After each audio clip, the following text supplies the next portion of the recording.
And I'm Ripley. And this is Comicsplaining. The show where the fucking furnace is going again. That's not what you were gonna say. It's not, but it is now because the furnace started after I decided that. Of course. So we're here with our new co-host, The Furnace. God, I hope I can sample it away so it's not so loud.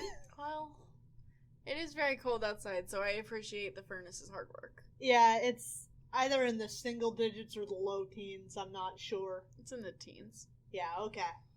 It's cold as shit. And Ripley was out with just a jean jacket. So we're going to start off today's issue with the beginning of a new story arc that's actually two arcs back to back together, but kind of very hard to separate, as where one starts and the other ends is kind of complicated and mushy, and it's like midway through one issue. Mm-hmm. So we're starting off with X-Men 54 from January of 1969, because somehow we both managed to make the same mistake back when we declared the beginning of a new year. Fantastic. And so it's 1969 again. We know what the fuck we're doing. Nice. So this one's written by Arnold Drake, penciled by Don Heck, inked by Vince Colletta, and lettered by Jean Izzo. Her married name was on the last issue, but I chose Simek of the two names given last time to make the connection to Artie Simek. So, I'm noticing some things about this cover. Yeah? What are you noticing? Angel's not wearing pants, I'm noticing that. Yeah, I didn't notice that until you said something, but now I'm noticing it. More of a pussy out kind of look. Yeah, and he's also rather small, but not as small as Hank, who is in the middle of this man's blast, and yet somehow behind it somewhere. He's just coming up from the kick dimension to nail this guy in the crotch. I don't know what's going on with Hank. I will say that this gentleman on the cover looks like he's supposed to be a pharaoh, but he's extremely white. Yeah. Which is par for the course, unfortunately, for Marvel until, like, the 2000s, probably. Yeah. I mean, there are some lighter-skinned people from the area, but it's par for the course. Yeah, also, Cyclops must die! Yeah, a lot of X-Men fans feel that way, but I don't agree.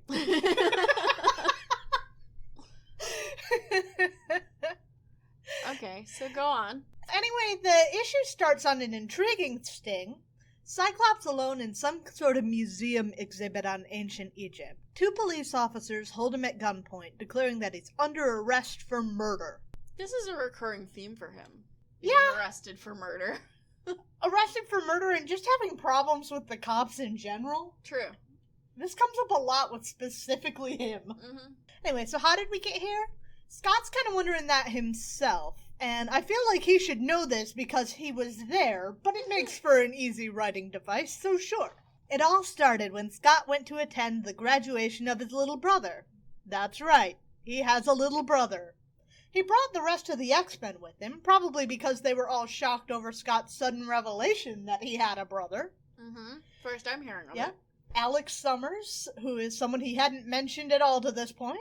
Some of this is a little confusing, given things we learn later in continuity. Now, I'm going to have to address right off the bat that there are some problems with Alex and Scott's continuity.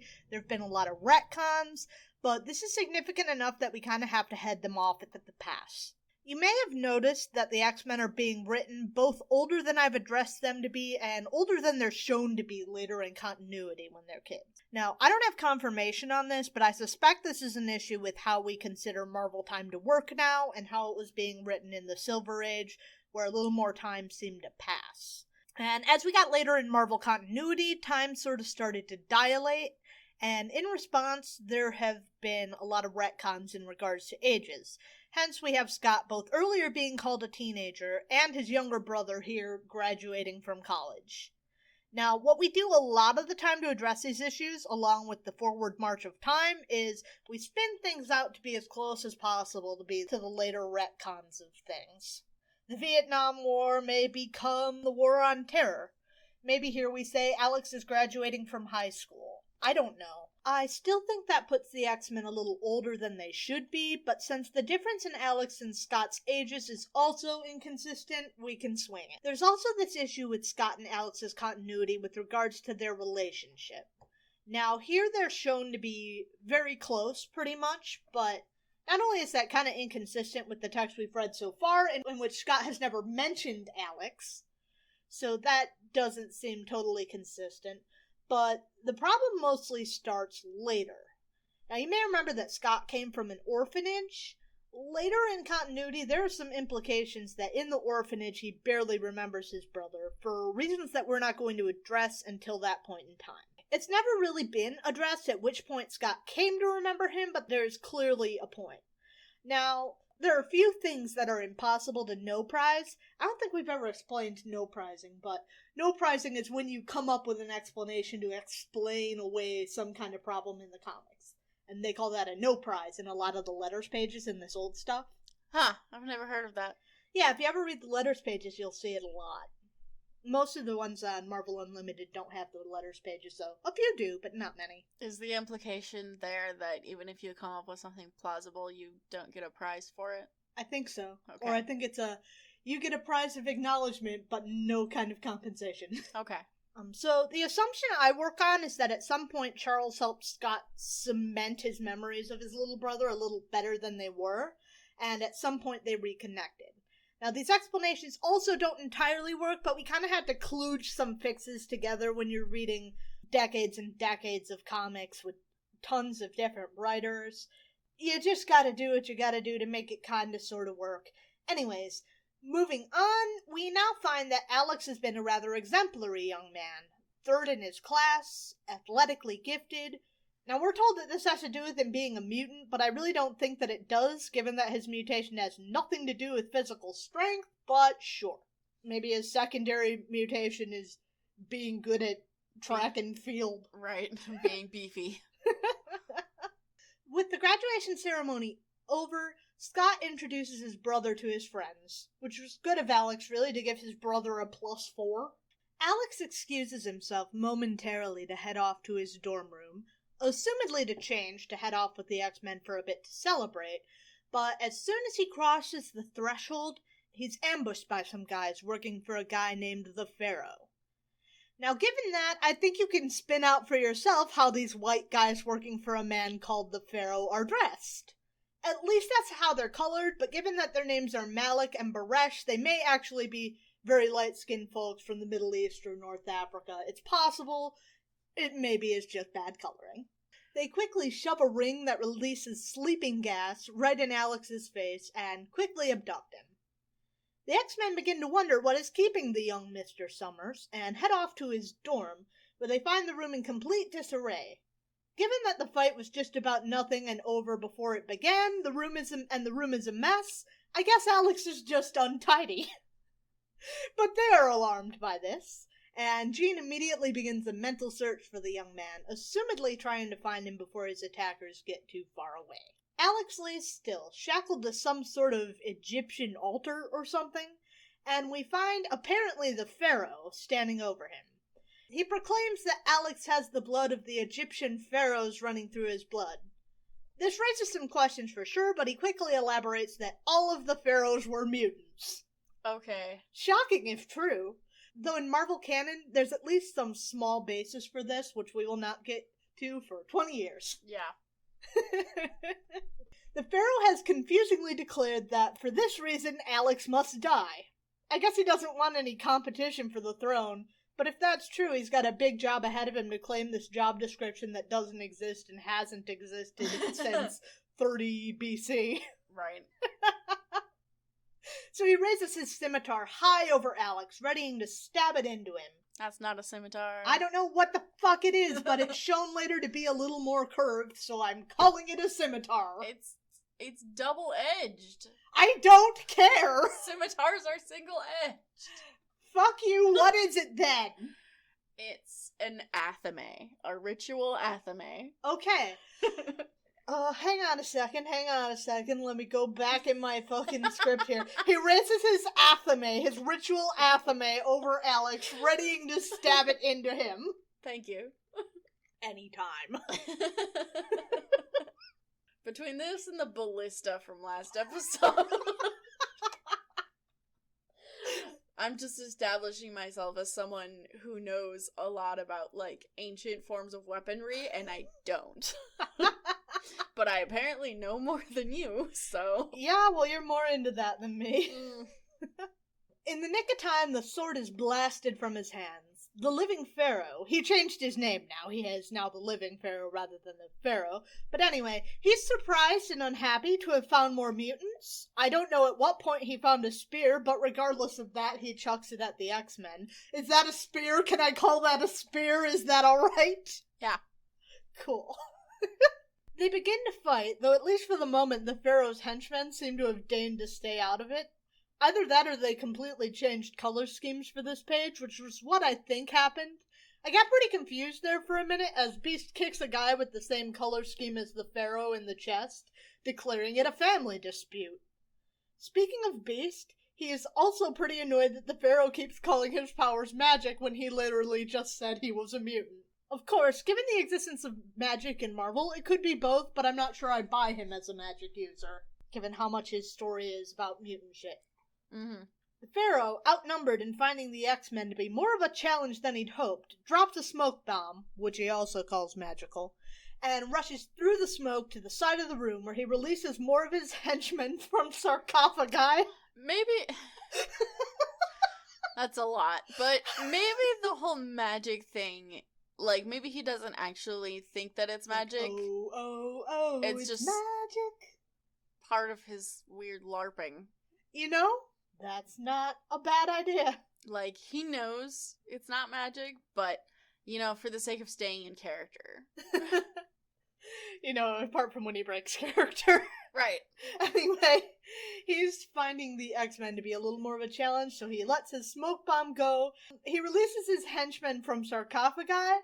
I love the idea of the Pharaoh hiding henchmen inside sarcophagi in case he needs them, and also needs to be suitably dramatic. I'm also really entertained just by the idea of these guys just sitting there waiting, like that's their henchman shift. As like, oh, time to bring home the bacon. The sarcophagi actually, like, make those dudes like a Play-Doh mold. Oh, I like it. They just finished cooking. Oh my god. So the fight's a little more even now, but a little less interesting, as the henchmen are just that, fairly generic thugs, meant to keep the X-Men busy, no matter how much they're dressed like Egyptian guys.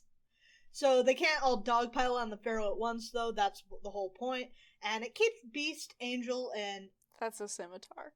Okay, fine, it's a fucking scimitar. My god, look there, there's a fucking scimitar on the page. Holy shit, boys and girls, and anybody else.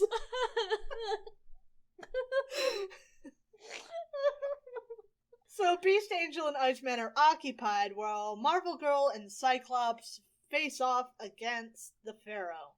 Psyche and the Pharaoh meet each other blast for blast, but keeping it going like this begins to weaken Scott in a way that we haven't seen for a bit.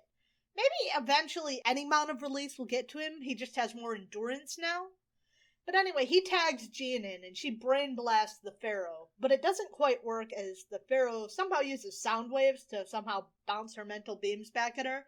She's also looking very pretty today. Yeah. He further uses these sound waves to cover the escape of he and his goons. At least that means the X-Men can free Alex. Scott blasts the bolts from his brother, narrating that he's doing so, to which Alex is baffled. Apparently Scott never bothered to mention to his brother when they reconnected either that they're both mutants and that he is Cyclops. That's very sudden, Scott. Yeah, and then again he never bothered to tell his friends he had a brother either, so that's decently consistent. Uncomfortable with the tension in the air, the X-Men retreat to let Scott explain the situation a little more. So Scott's embarrassed and stressed out about having to explain the situation, even though Alex is being fairly chill about it, having this sprung on him. Lucky for him, he's spared the explanation as the Pharaoh bursts in on the pair, hypnotizing Scott off to sleep. When he comes to is where we came in, the cops facing off against a groggy Cyclops. This boy does have a bad track record with the cops getting on his ass, doesn't he? Yeah. This may be explained by the fact that one of them outright states that he never trusted them because they're mutants. So it's because of bigotry. Well, they are cops. That was predictable. Scott, though, is understandably hung up on the murder thing rather than that. So the cops draw his attention then to the body of the pharaoh lying dead on the floor. Syke then reasons to himself that if it wasn't him, it must have been Alex, which means that Alex is in trouble. Ever the big brother, he quickly ditches his lawful spectrum characterization and doesn't flinch a moment before blasting the guns out of the cops' hands before decking them. Back home, the X-Men are shocked to hear the radio bulletin regarding the murder. They can't believe it, but what they do know is they have to find their friend before the cops do. The cops continue their efforts, but so far no good. I guess the living pharaoh is now the dead pharaoh. Ha ha ha ha ha ha! Ah, that was a funny one. Thanks. Rest in piss, living pharaoh. No one seems all that surprised. Oh no! He's back! You spoiled it, you fool! It's like right in front of me on the page! Yeah, no one else seems to be able to find Scott, but we find him walking through seemingly natural tunnels beneath the pharaoh's hideout. I'd assumed it was a museum, given the presence of the cops and the fact that I can't think of any other place that would have that many ancient Egyptian artifacts, but okay. Sure, it's got caves underneath it, why the fuck not? He assumes that Alex fled down here after the pharaoh's death, but who he finds is not his brother, but the living pharaoh himself, something that has been thoroughly spoiled. Sorry. I'm not sure if it's a ploy or if he's immortal like he seems to want to play, but on that note, we move along to our Origins of the X-Men segment where we will finally get around to the long-promised origin of the Angel. Oh, fucking finally. Written by Arnold Drake, penciled by Werner Roth, inked by Vince Colletta, and lettered by Artie Simek. We find Warren climbing a tree, fearless even as a child. His parents fret down below, concerned about Warren's constant exploits climbing things. He doesn't care, though. He's just excited to find his father's golf balls, seemingly ball-napped by a bird who thought they were eggs. Do birds do that? Do they just make off with things that look like eggs? I don't think so. I feel like that's not right, but I'm not 100% sure enough about birds to call that one. I'm not an ornithologist, so I don't know. Yeah. The bird returns, much less delighted than Warren, startling him and sending him plummeting down from the tree. He manages to catch himself on a lower branch, but it can't take his weight, and the boy soon careens down into the pool below. Mr. and Mrs. Worthington promptly ground the boy and send him off to his room to dry off. They're at their wits' end with his constant antics, and decide there's nothing to do beyond sending him off to boarding school. As Warren grows, he proves to be a gifted athlete and student, because he's a mutant. The other kids, jealous of him, make fun of his one imperfect attribute, his giant shoulder blades. Oh, what the fuck? Scraping the bottom of the barrel with that one. But not long after, Warren's mutation begins to manifest. He's shocked and terrified to discover that he's growing wings. One of his big fears is being sent off to some lab for study. He decides that the most important thing is to get away from the other kids before they discover his secret. He quickly becomes a terror on the school grounds, running off his classmates until the school administration finally caves on the pressure and gives Warren a private room. He sits there on another night, mourning his loneliness and what he considers to be his freakish appearance. Suddenly smoke begins to waft into the room, catching Warren's notice. Up on his fire safety knowledge, he makes a quick getaway, though he stops to throw some clothes out the window. Foolish young man, we don't dawdle for our possessions in a fire.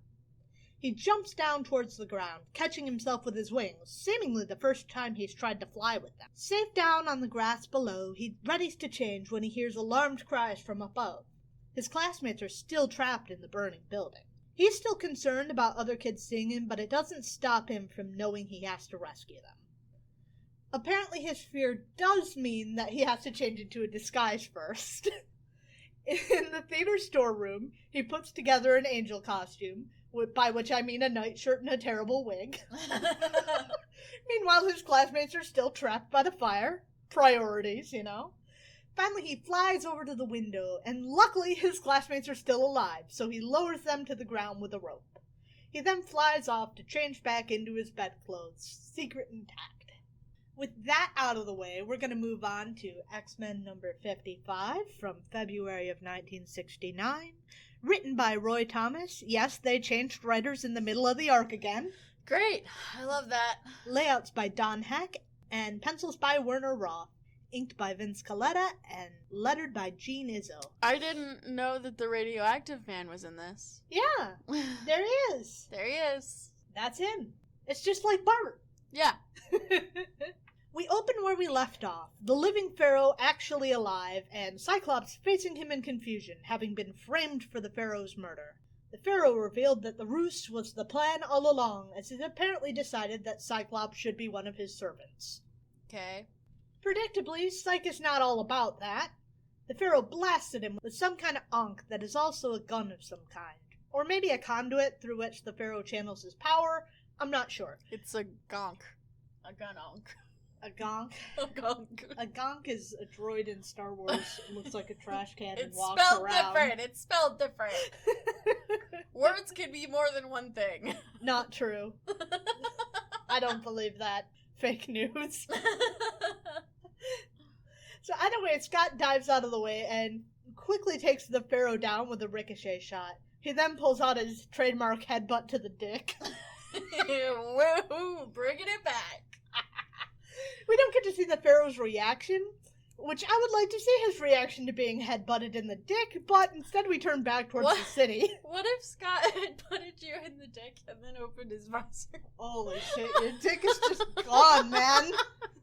Blast it clear off. I cast obliterate your dick. I cast magic missile. Pew! Oh my god. We turn back towards the city, where both the X-Men and the police are searching for Cyclops. Jane does eventually manage to find him, and the group quickly set off in the right direction. Jane's mental probe momentarily knocks Psyche's head out of the game. It's not much. It's enough for the Pharaoh to get off a blast that further throws Scott off, though the Pharaoh's blasts only stun him. This will make sense later in canon, but we're just not there yet. Still, he's not done fighting. Since the Ankh isn't doing anything worse to Scott than throwing him off, the Pharaoh comes up with a new use for it, battering Cyclops with it until he falls unconscious. Fair enough. If it works, it works. Jean is alarmed when she realizes she no longer has contact with Scott. She begins to think the worst, but the boys quickly reassure her that he may just be unconscious, which we see below is the case. The Pharaoh's servants carry the Summers brothers off at the Pharaoh's direction. They wonder why they don't just take care of the young mutants here and now, seeing as just earlier the Pharaoh was all gung-ho about killing him, which is what happens when you change writers midstream. Still, he plans to take them off to an ancient Egyptian burial ground, and so they set off for Egypt, by which I mean they set off for JFK to take them to Egypt. While the image of them going through ticketing and security dressed as is and carrying a sarcophagus and an unconscious murderer is a very entertaining one, they change to a more subdued, suitable garb of suits and fezzes. The customs agent, I think, at the airport approves of repatriating this ancient Egyptian artifact back where it belongs, which is mighty cool of him, but a little more diligence would have been cool. Yeah, like maybe call the museum. Open the sarcophagus. Yeah. Or the giant man-sized box next to it. Yeah. Well, you know, airports were different before the 90s. That's true. This is how D.B. Cooper got away with it. Yeah. Yeah, he brought a mummy with him, and... That they don't tell you that part of the story. I don't think that even in the past, passengers were allowed to wander the cargo hold of the plane, but I think this is a plane that they contracted, so either that or they have an understanding with the crew, as we next see the Pharaoh in the hold, dumping Scott out of his box, now wearing some kind of hood over his head to prevent him from using his optic blasts. I don't know why he let him out. I guess he was just being momentarily cool, but whatever. Frankly, were I an evil Pharaoh who didn't like this guy, I'd have probably just poked a few air holes and left him there and called it a day. I like how the hood has a frowny face on it. Well, he's not very happy. Maybe they knew and just drew it on. Yeah, with the Sharpie. Exactly. My my god, it just really consistently does, doesn't it? That's really funny. Either way, the Pharaoh leaves him there, loose on the plain. Scott finds his way to where his brother lies, locked in the sarcophagus. But with Scott awake again, Jean locks back onto his brainwaves. Apparently the Avengers still haven't returned their air car to the Avengers yet, as they follow hot on the plane's tail as it bears the Summers brothers off to Egypt. Suddenly the plane begins to slow, and the Pharaoh pokes his head out of the door of the plane, firing his ankh at the air car. I'm not sure that's how planes work, given that cabins are pressurized, but maybe they're still low enough that it's fine. I also don't know that they could just slow down like that. I think it's harder, but you do have some control over how much thrust you're pushing through the engine, I guess. But it seems wrong, but okay. Yeah. The air car begins to plummet out of the sky, but with the efforts of the X-Men, they manage to arrest their fall well enough to pull off a water landing. Helpless to do anything but watch the plane bearing their friend disappear off into the horizon. When the plane finally lands halfway around the world, the Pharaoh and his servants bear the boys off to an ancient Egyptian tomb, where finally the Pharaoh can kill them in the manner he deems fit, flooding the chamber with the boys inside. As the water rises, Scott searches for a way to get he and his brother out of this predicament. What he settles on is headbutting the sarcophagus until it gives, Oh my god. freeing Alex so Alex can take Scott's hood off. They quickly begin battling the Pharaoh's servants, the one obstacle in their way of freedom. One of them slips off to tell the Pharaoh, who is eagerly awaiting the boys' deaths, waiting for something to happen. He's not pleased with the something that did happen, though. The colorist most definitely made a choice down here on this lower panel. Sure did. Choices were made. Indeed they were. I kind of get what they're going for, that he's being illuminated from the light of the tent flap, but it doesn't look good. I thought he was the Joker for a second. Yeah, he needs skin tone. Like Mark Hamill's Joker. Yeah, exactly, Yeah. actually. This is not going to be the first time we touch on Batman this issue. Oh, really? It might be the first of, 3 times we mentioned Batman this episode. Wow. The Bat-sode. The one where we talk about Batman Yep. a record number of times for a Marvel podcast. The time when we bicker about scimitars. Where we bicker about weaponry. Anyway. So, the boys have battled their way out into the open air, but they're beset by an unending tide of henchmen. I like that they're attacking as a group with swords, as if that's not just how you friendly sword fire on your friends. Maybe they're not close. Some of them have spears. That's true. Anyway, this buys time for the Pharaoh to dash towards the battle. He readies to fire his ankh once more, even though we've already established that this doesn't do much. He's nearly there when suddenly his feet leave the ground. The Pharaoh is lifted off into the sky. The momentary inconvenience must not have put the X-Men off much, as we see it's the work of the Angel. He swings the Pharaoh around several times before chucking him into a pyramid. Don't know how to tell you that kills people, Warren, but okay. I don't think we had to worry about that much, seeing as he's the bad guy of the week, and that would be a fairly anticlimactic end for him. Warren shows up, kills a man, and everyone walks into the sunset happy ever after. It would be thematically appropriate, though. Because he's Egyptian-themed. Also, Alex gets a fancy new skirt. Which is actually not the word for that, but I don't know enough about ancient Egypt to know what it's called. Hey, any of you experts in Egyptology out there that are listening, oh yeah, I'm bringing it back. Tell me what this Egyptian skirt-looking thing for dudes is, please and thank you. The rest of the X-Men quickly move to back up Scott. They bash on some more henchies, which is mostly unnotable, apart from Scott being momentarily glad that Alex, though he is a mutant, seemingly hasn't developed a power, as he didn't want him to have to live the same sort of life he had. Sweet, but I'm not sure how that mutant without mutant powers things works. I secretly am, but that's okay. You don't need to know it yet. It's mostly unimportant. Okay. The Pharaoh kneels atop the pyramid, observing the skirmish down below.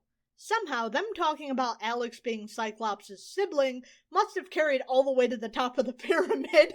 Maybe they were shouting it. Apparently, he has to destroy one of the Summers brothers, but he doesn't know which one. So he readies to strike at both of them with his ankh, which again we have still established does not do much, at least to Scott. God. But down below, someone spots his preparations and blasts him from atop the pyramid. For once, though, it's not Scott, but Alex.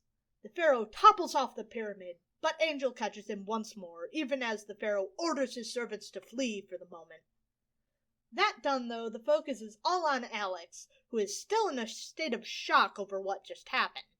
As the moment and the adrenaline itself starts to fade, Alex begins to process what just happened and the revelation that he too is a mutant. We don't get to see how he copes with that information, though, because we have to move along to our Origins of the X-Men segment. Written by Roy Thomas, penciled by Werner Roth, inked and lettered by Sam Granger, which I think is a new name for us. This is an outfit. It is indeed. Angel's soaring through the skies in a different but still equally terrible outfit. He has apparently fashioned for himself as a superhero. Then again, he did like that outfit Gene made for him, so maybe he's just not that fashionable. Yeah. Money can't buy taste. No. I like that he has a symbol on his chest, and it's a halo, aka an oval. I like that he has a fucking gun. He has a gun. He has a utility belt.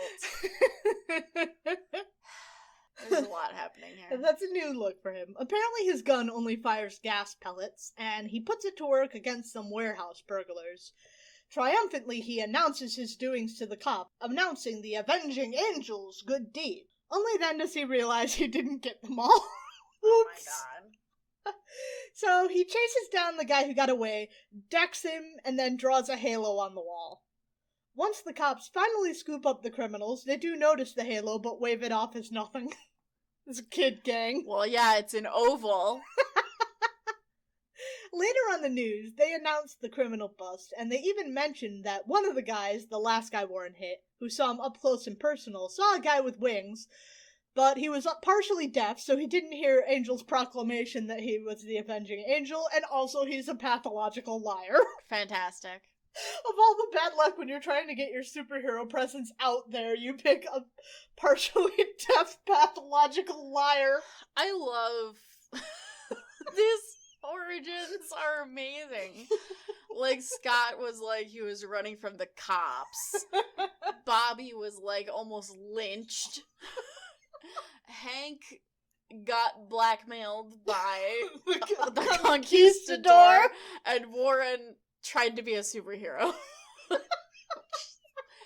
Like, the other three are so much more serious. I mean, in varying degrees. But then Warren's just over here having a great time.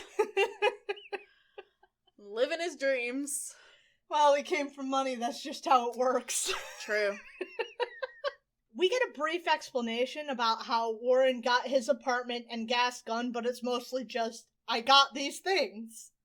Someone else heard the news tonight, though, and they're less willing to write off the sighting of the winged man as the ravings of a partially deaf pathological liar.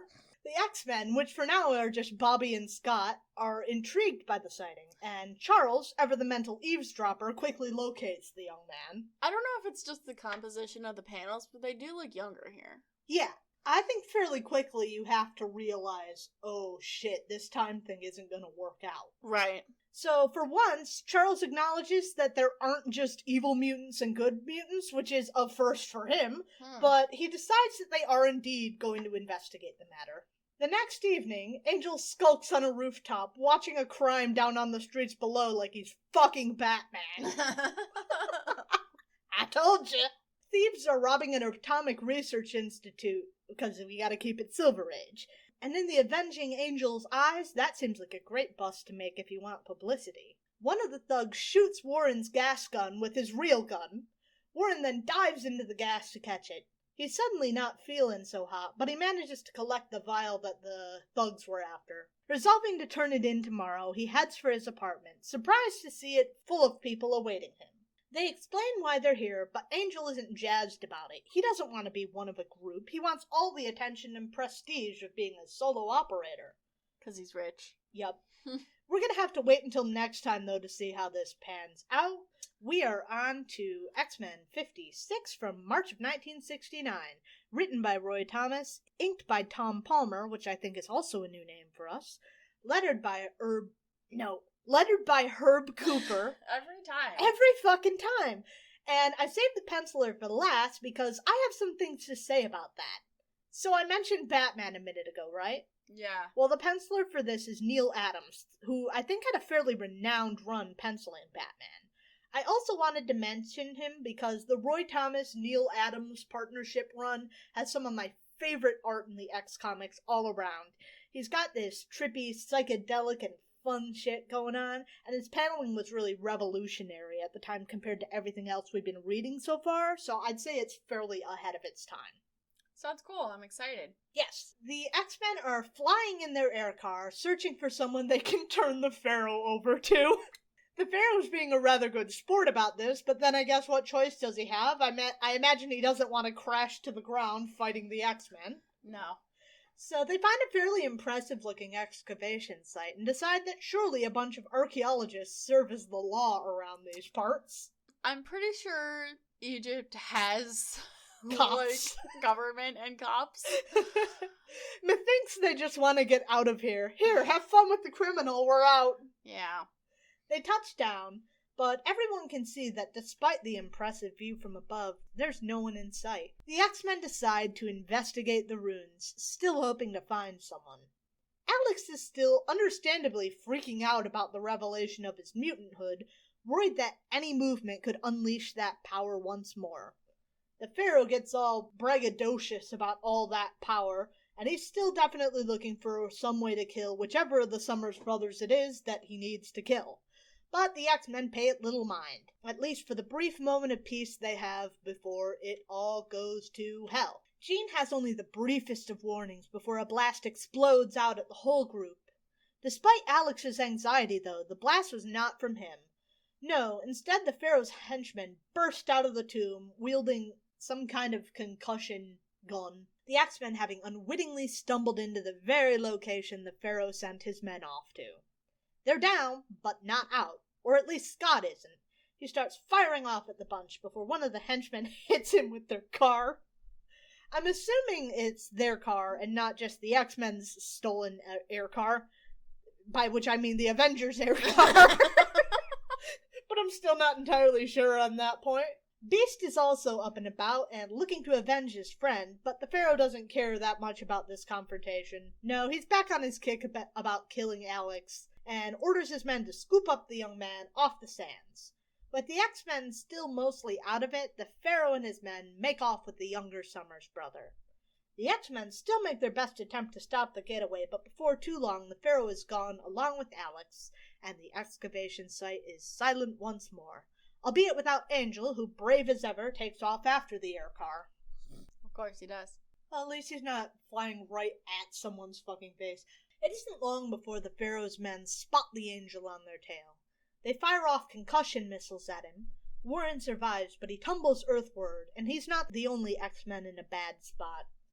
While each of the X-Men have in turn regained consciousness, Jane still lays on the ground. This panel's really beautiful. It is. I'm telling you, man, this Neil Adams shit is great. It's good. It's really good. This is one of my favorites, this bottom one. It's so fucking cool and psychedelic and trippy. But I gotta explain what the fuck that is to our listeners. Mm-hmm. So Scott hovers over Jane in concern, but soon afterwards she finally begins to stir. Though she's still weak and groggy, once she learns of Warren's disappearance, it does the job of getting her alert enough to engage in another mental search.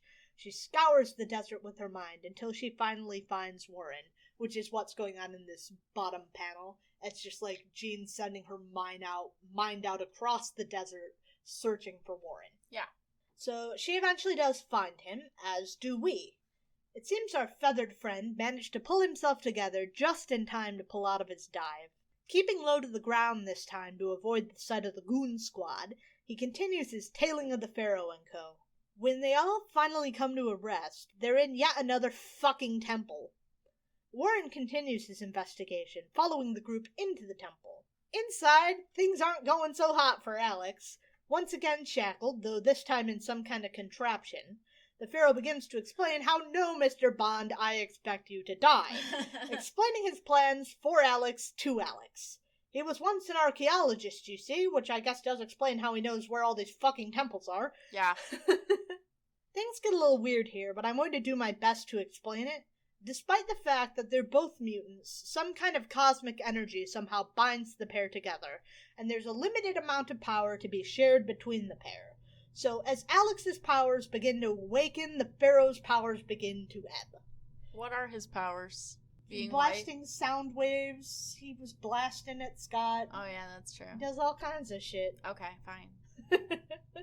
So power-hungry jackass as he is, the Pharaoh will not have that, and so he locks Alex in some kind of weird glass coffin that will sap Alex's powers from him, assumedly killing him in the process. I think that may be the coffin that does that, though, rather than the contraption and the power ebbing thing.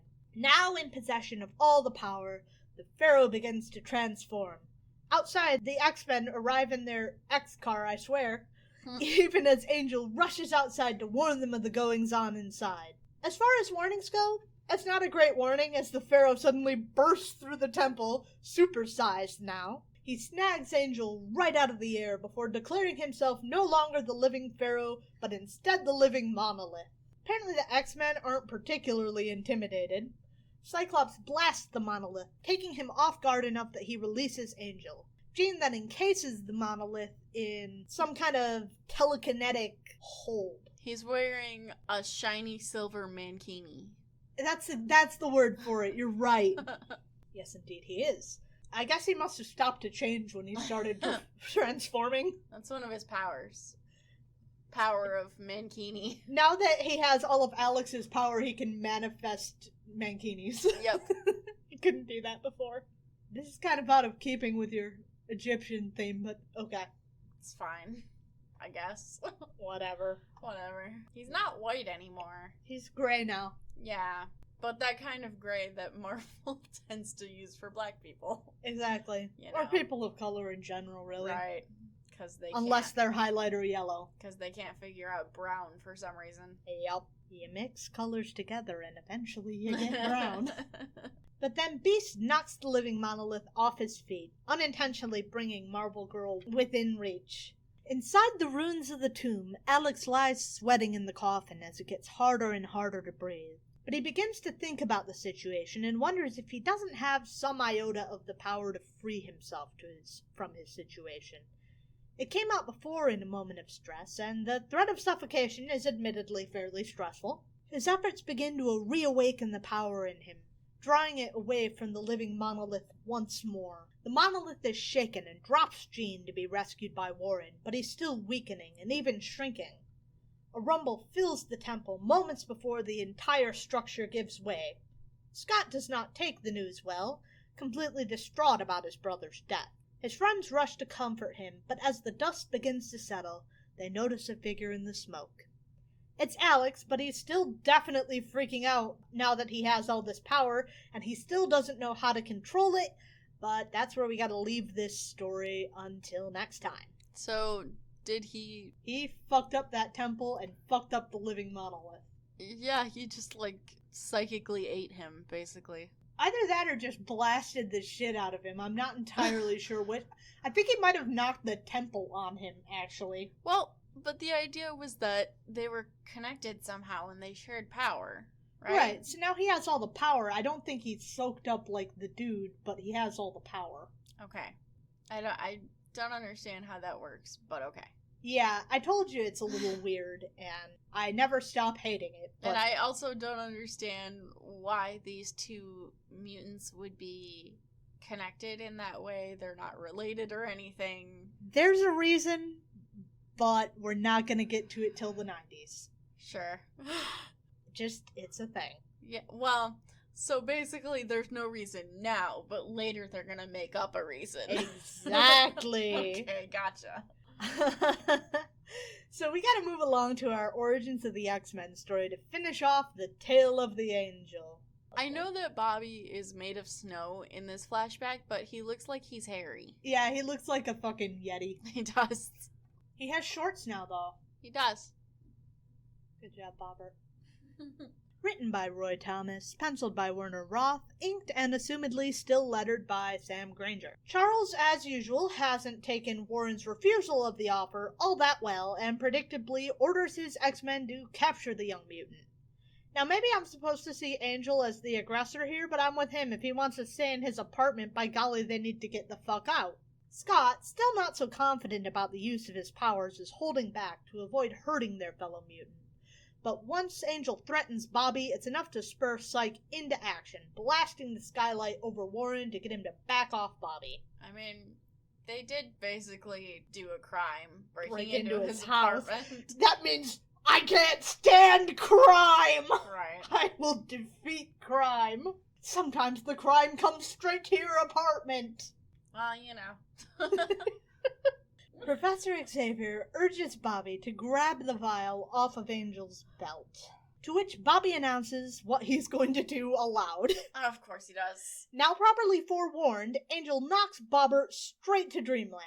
Realizing that a fight between the Avenging Angel and Cyclops is going to get one of the two of them seriously hurt, Charles finally reaches out to speak to Angel himself. This reminds me of when Charles told the X-Men to beat up the Avengers rather than just talking to the Avengers. Why is he like this? I don't know. It's great that we don't have to deal with him anymore, huh? Sure is. I'm glad he's dead. Forever. Forever and for real. Finally, Charles explains why the X-Men are attacking him. They're looking for the vial that Angel rescued. Apparently, it's some kind of experimental explosive that somehow Angel's mutant body activated somehow. I don't know why that would happen. He just has wings, but okay. Sure, why not? This is also news to Scott. The professor apparently just said jump, and Scotty asked how high. Explosives that are activated by proximity to wings. That's how it happens. That's most explosives, really. Angel, now aware of the danger of the situation, flies out of the broken skylight, soaring up into the cold night air in the hopes that the chill will deactivate the explosive, which is definitely how everything works. Sure. Charles instructs him on how to deactivate it, which he knows for some reason, and Angel manages it before tumbling back down to Earth. Still, he manages to maintain just enough consciousness to save himself. For whatever reason, apparently the gas he made him all riled up, and that's why he fights the X-Men. Sure, that's the excuse this time, but what about all the other times Warren has gotten riled and rushed in impetuously? Has he been huffing gas this whole time and we just missed it? Oh my god. Either way, he accepts the professor's offer and joins X-Men's number, namely 3. Right, because he joined before Hank, even though we did told Hank's story origin first after telling us that we were going to do Angel next. Aren't you looking forward to Jean's origin story? I mean, I want to say yes, but I feel like it's going to be underwhelming. Wait and see. Anyway, how did you like the living monolith? Living pharaoh, this shit, whatever we want to call it? I did not care for him. Okay, how about the issues? 2 out of 5. Wow. I don't know, I like these rather much. 3 out of 5 for the art. Yeah. I'm at about a 6 out of 10. Fucker. Changing the fucking scale. So we did the same rating. No, we didn't. 3 out of 5 is the same as 6 out of 10. Oh, okay. Well, you changed to 3 out of 5. Yes. You were at 2 out of 5. Yes. Okay. We liked it. Somewhat. It was alright. Yeah, wasn't bad. Anyway, that's it for us tonight. So, this is episode 48. As a reminder, our contest ends and we will announce the winner at episode 50. If no one wins, because no one entered, that will be very sad. It's not that hard. We have listeners. Just fucking leave a review. It's free comics. It's free comics. It's free real estate. It is. Anyway, how are you going to enter? You're going to go to either Podchaser or iTunes and leave us a review on the store. If you are an international listener, please send us a screenshot of your review on whatever iTunes store that you use. Where you're going to send that? You're going to send that to comicsplaining@gmail.com. A reminder that if you leave a review on both iTunes and Podchaser, you get 2 entries. First prize winner gets their choice of our 2 trades and stickers. Second place winner gets whatever remains. That's that about that. So get your stuff in before episode 50. We record on Saturdays, so This Saturday of episode 50 is your last go. I should give a date for that, but I'm not gonna. I'll do it next time. Anyway, that email address is good for anyone who wants to contact us any way they want. Talk about whatever you want. We'll talk about you. We got a new YouTube subscriber whose name I can't pronounce, so that's cool. Thank you, new friend. I'm sorry I can't read what your name is. We'll Google it later. Anyway, that's cool. For those of you who are interested, we do put out a version of the show weekly over on YouTube involving clips of some of the stuff we're talking about. If you want to see Scott headbutt the living pharaoh in the dick, that's where you're gonna turn. It's his signature move. It's his go-to. Other places you can find us, we are on Facebook, Tumblr, and Twitter. If you'd like to support the show, there are a couple of ways you can do that. For anyone who wants to donate monthly, we have a Patreon membership where you will get access to the show early. If you donate at a higher tier, you will get our outtakes that we put out weekly, along with whatever other content we put out. A reminder that if you donate at the $10 tier, we'll sing Nickelback for you. True. We're holding off on all Nickelback songs until then. You're cut off cold turkey. You want more Nickelback, you gotta donate. I can't promise that I will remember, but you could always edit it out. If you donate at the $10 tier, we will thank you very much. We also have a coffee if you just want to throw a few bucks our way. We're fixing to get some new sound equipment anytime now, so we don't sound like one of us is very small and one of us is very loud. Within the next month, probably. Yeah, so that should be coming along. We could use a little bit of help on that, but if you can't, you can't. Shit happens. I get it. If you do want to help us out sometime, though, do like, subscribe, and watch our stuff over on YouTube. That would help us quite a bit. And don't forget to ring that bell button. Ba ba ba ba ba. I'm gonna start saying that just so I don't have to hear you do it that way. You're so mean to me. I hate it. If you want to talk to us, we have a Discord group over there. We always include that in the credits of the show, so join us over there. We want to give a big thank you to our MVP of the show, our one and only patron, Robin. Go join Robin if you're cool. Be like Robin. Be more like Robin. I think we can all aspire to be that. Aspire to that, exactly. Yeah. Anyway, that's going to be it for us this week. We're going to be back next week with Thor, and we look forward to talking to you then. Bye!